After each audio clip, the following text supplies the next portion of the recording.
Basketball fans, once again to NBA Now from Chat Sports. As always, I'm your host, Jimmy Crowther, bringing you all the latest updates around the NBA. And last night concluded the regular season. So what are we going to be talking about today? Well, we're going to be talking about the NBA Draft Lottery and where each team stands in the lottery, where they could fall, what their odds are at the number one pick, and we're going to get right into it. Starting with the number one pick, right now, the lowest record, the worst record in the NBA, the New York Knicks. They finished the season at 17-65, which gives them, of course, a 14% chance at the top pick. Worst record, best odds. You know what that means. If they get this number one pick, they're going Zion Williamson. No question about it. This is what New York fans have been waiting for all season long. This is what all NBA fans really dream of, is getting that number one pick and getting Zion Williamson.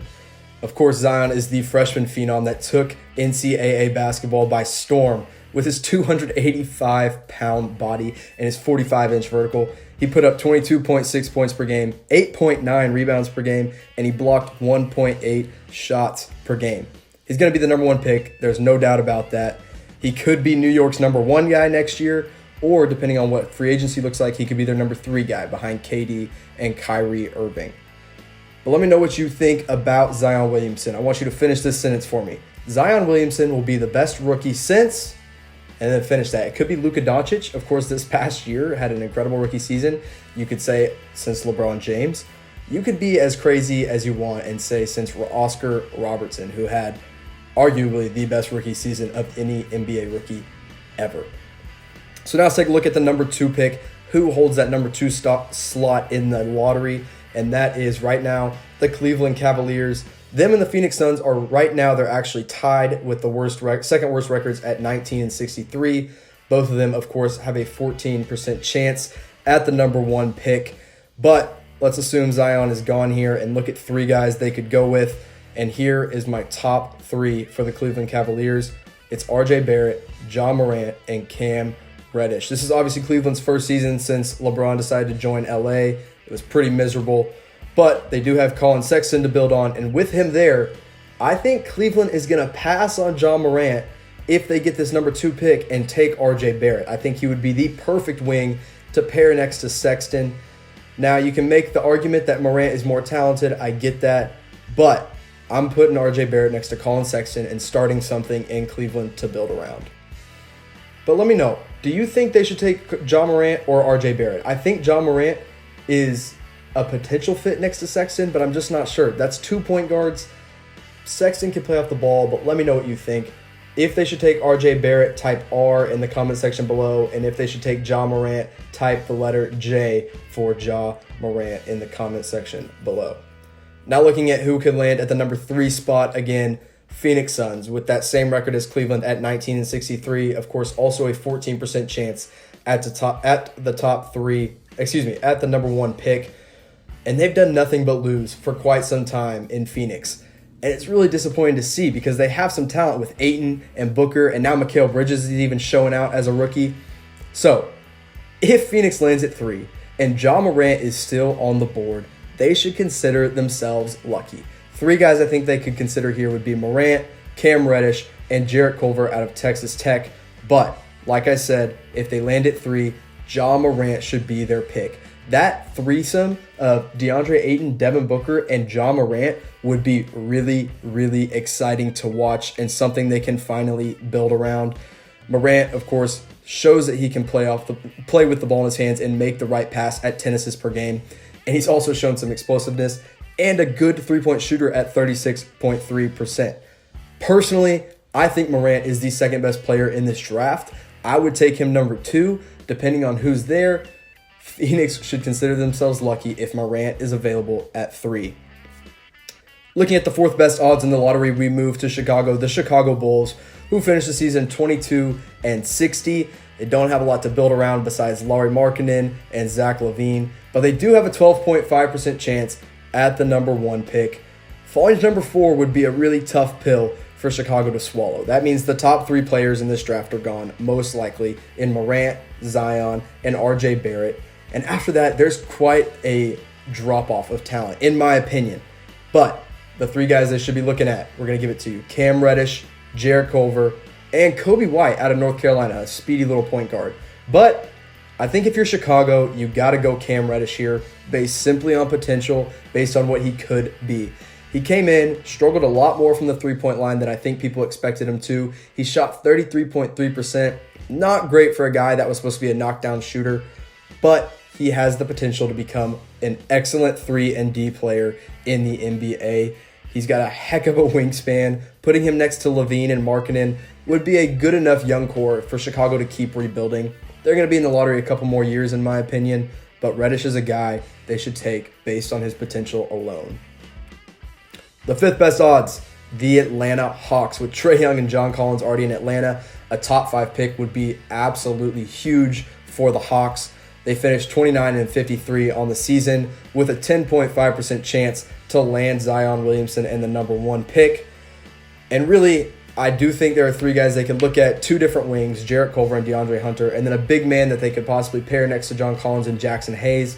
But you got to take the best player available, and that's Jarrett Culver out of Texas Tech. Led his team to the national championship game, fell short in the end, but still showed that he is just one heck of a player. You can play him at the 2 or the 3. You also have Kevin Huerter in Atlanta that could stay at the 2, put Culver at the 3. That brings you defense. That gets you scoring at the basket. Now, we know Culver isn't a great three-point shooter, but he is a great slasher and a great defender. So I'm taking Culver, who I personally think is even better than Cam Reddish right now, but based on potential, Reddish has the edge. But give me Culver at number 5 for the Atlanta Hawks. Now, 6th worst record in the league, 6th best odds in the lottery, the Washington Wizards, who just fell off after that unfortunate John Wall injury. They're obviously going to be missing him for quite some time. The Wizards finished 32-50 on the season with a 9% chance at the number 1 pick. Now, John Wall's hurt. We know that. He's gone for a little bit. But they still have Bradley Beal, one of the best 2 guards in the game right now. And at the number 6 slot, I think they target a point guard to begin to develop next to Bradley Beal while John Wall is hurt. And that guy, in my opinion, is Kobe White. I think they could also look at DeAndre Hunter out of UVA. And I'm going to put Jackson Hayes here again as a big man. But Kobe White should be the guy for Washington at the number 6 slot if they land there. And really, again, this is another potential-based pick. Kobe White is skill set, physical tools, incredible. 6'5" guard, one of the fastest guards we're going to see in this rookie class next year. I think it's a gamble, but I think it's one the Wizards need to take to keep going with this rebuild in DC. Now, before I go any further, I just want to remind you to subscribe to Chat Sports YouTube below for all the greatest NBA content. I'm going to be bringing you all the greatest stuff on the NBA draft as we get closer. I also want to remind you that May 14th, that's right, it's coming up, the NBA draft lottery. We will decide, we'll figure out who gets that number 1 pick and who gets unlucky enough to fall all the way down to 14. So, stay tuned to Chat Sports, stay subscribed, and I'll be bringing you all the latest news and rumors. So let's get back into it. The number 7 slot. It's a 3-way tie right now with the Memphis Grizzlies, the New Orleans Pelicans, and the Dallas Mavericks, whose pick would convey to Atlanta.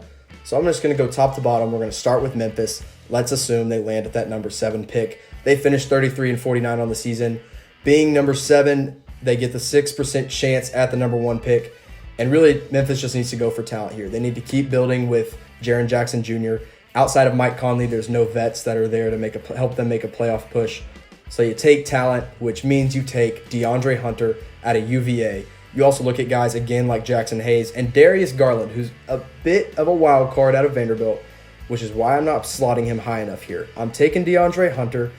He's a sophomore, and he is one of the best three-point shooters that's going to come out of this draft with one of the highest potentials for a 3-and-D guy in this draft. I really, really like DeAndre Hunter. I was completely sold on him in the national championship, watching him lock down Jarrett Culver, who shot 5 of 22 from the field because of Hunter's defense. I am so high on this guy. I absolutely think he'll be a steal at number 7. It's unfortunate that he's a sophomore. If he was a freshman, he would probably be top 4 or 5 pick. But because he's a sophomore, he's going to fall, which is going to make him a steal here for the Memphis Grizzlies. Let's look at the next team. The poor New Orleans Pelicans. They finished the season 33-49. Obviously, all the Anthony Davis drama got to them. They still have a 6% chance at that number 1 pick here being tied. Since he's going to be forcing himself out of New Orleans, they need a replacement for Anthony Davis. So here I'm looking at 2 different big men and 1 point guard just in case. Brandon Clark, Jackson Hayes, and Darius Garland. And I'm taking Brandon Clark out of Gonzaga.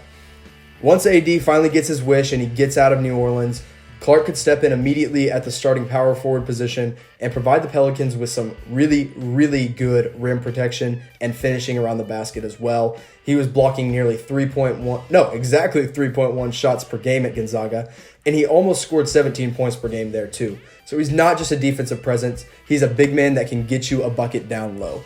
I like Brandon Clark. Again, I think this could be another steal this late in the lottery. Now, looking at number 9. Now, this would be the Atlanta Hawks pick, because if this pick lands out of the top 5, it goes to Atlanta. If it lands in the top 5, this pick will go to Dallas, because this is part of the Trae Young, Luka Doncic swap. So, as it currently stands, the Mavs have a 26.3% chance to land in the top 4 and keep their pick. But we're going to look at this as it is projected to convey to Atlanta. 6% chance at the top pick. If they get 2 top 10 picks, Atlanta is going to be sitting pretty next season. And with this later pick, I think you take a bit of a risk and look at 3 big men to pair next to John Collins, and that's Jackson Hayes, Rui Hachimura out of Gonzaga, and Bol from Oregon. And for me, I'm taking Jackson Hayes out of Texas, the rim protector, the athletic big man. He suffered a bit of a knee injury at the end of his season and caused him to miss the last few games, but he is 110% upside. You put him at the 5 next to John Collins. That's what I think Atlanta could do. Again, I think they could go so many different ways with these 2 top 10 picks, but I'm taking 1 wing and 1 big if I'm Atlanta and I get 2 top 10 picks, and Jackson Hayes is the big man I'm taking there. Now, at the number 10 slot, we have the Minnesota Timberwolves, who finished 36-45 on the season. They do have a 3% chance at the top pick, but right now they're projected to fall to number 10. Now, Minnesota has Karl-Anthony Towns. Obviously, they're building around him, one of the best big men in the league right now. They've got a few role players around him like Andrew Wiggins, Dario Saric, Robert Covington. Nothing that's really championship caliber, but they don't have a standout point guard.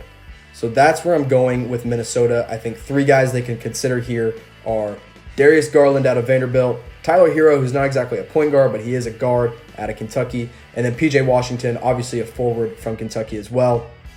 Like I said, going point guard here, Darius Garland missed a lot of games, missed almost his entire freshman season at Vanderbilt, but he showed that he can score 16.2 points per game, 47.8% from 3. He's also a pick based on potential, but I think Minnesota can take that risk. Number 11, the Drama Kings, Los Angeles Lakers. They finished the season 37-45 in LeBron's first year in LA. Magic stepping down, all kinds of drama going down in Lakerland, but they have a 2% chance at the number 1 pick. Obviously, that would be their dream to land there, but right now they're projected to land at the number 11 slot. 3 guys you can go with here for LA. I think LA tries to trade this pick. They're obviously trying to get talent to win right now. But if they keep the pick, here is who I think they look at. And number 1, PJ Washington out of Kentucky. Number 2, Rui Hachimura out of Gonzaga. And number 3, Nasir Little out of North Carolina, who's a bit of a potential upside kind of guy. So my safe pick here is PJ Washington. Show that he can score. Show that he could step up in the NCAA tournament. I truly think he could come in right now and develop and play for a playoff team like the Lakers could be next year with LeBron. Now, 12, 13, 14, all a 3-way tie between the Sacramento Kings, the Miami Heat, and the Charlotte Hornets. Sacramento Kings pick, if it falls here, the only way they keep it is if it lands number 1. If it falls anywhere else, which is most likely, the pick is going to Boston. So Boston obviously already has a lot of talent. They're playoff ready. So what do they do here? I think they could take a risk. I think they look at 3 different guys. Again, my 3 here, Nasir Little, Rui Hachimura, and Bol out of Oregon. And that's who I'm picking for Boston to take. They take a risk with Bol, who showed that he can shoot, showed that he can play, but got hurt really early on with a nagging foot injury. Really like him. We'll see if he can stay healthy. That is the big question with Bol Bol. Now, Miami Heat also finished 39-43, also have a 1% chance at that number 1 pick. They're in a really weird spot, but 3 guys, Rui Hachimura, Nasir Little, and Romeo Langford. I'm taking Rui Hachimura. I don't think he should fall this far, but it's looking that way. The junior out of Gonzaga, big man, a little undersized at 6'8", power forward / center. I really like him though and think he could really help an NBA team. The last team in the NBA draft lottery, the Charlotte Hornets, just missing the playoffs in the Eastern Conference with Kemba Walker. And here I think you look at Nasir Little, Romeo Langford out of Indiana, and Tyler Hero out of Kentucky. And you go with Nasir Little based purely on potential and what he could develop into. I like him. Don't know a whole lot what he's going to be in the NBA. He could be a two-way player. He's definitely explosive. Doesn't have a great jumper, but that's who I'm taking at number 14, the Charlotte Hornets. So, you've seen my picks. You've seen who's going to land where, most likely. But who do you want to see win the NBA draft lottery? Are you taking the Los Angeles Lakers? Do you want them to win the 2% chance, rise to the top, Zion Williamson next to LeBron James? Do you want to see the New York Knicks, who could possibly pair Zion with Kevin Durant and Kyrie Irving? Or my pick, who I want to see win the NBA draft lottery, the Dallas Mavericks. Give me Zion, give me Luka, give me Porzingis in Dallas. It would be incredible. Oh, man, that would be a dream come true. So, again, you can see the recap of my picks here, 1 through 14. Let me know in the comment section below who you want to see land that number 1 spot with Zion Williamson. Again, I want to thank you guys for tuning in to NBA Now from Chat Sports. Just a reminder that I am your host, Jimmy Crowther. You can follow me on Twitter at all_things_Mavs or my personal account at JimmyCrowther3. And make sure you subscribe to Chat Sports on YouTube for all the latest and greatest NBA draft news and rumors. Thank you, and I'll see you next time.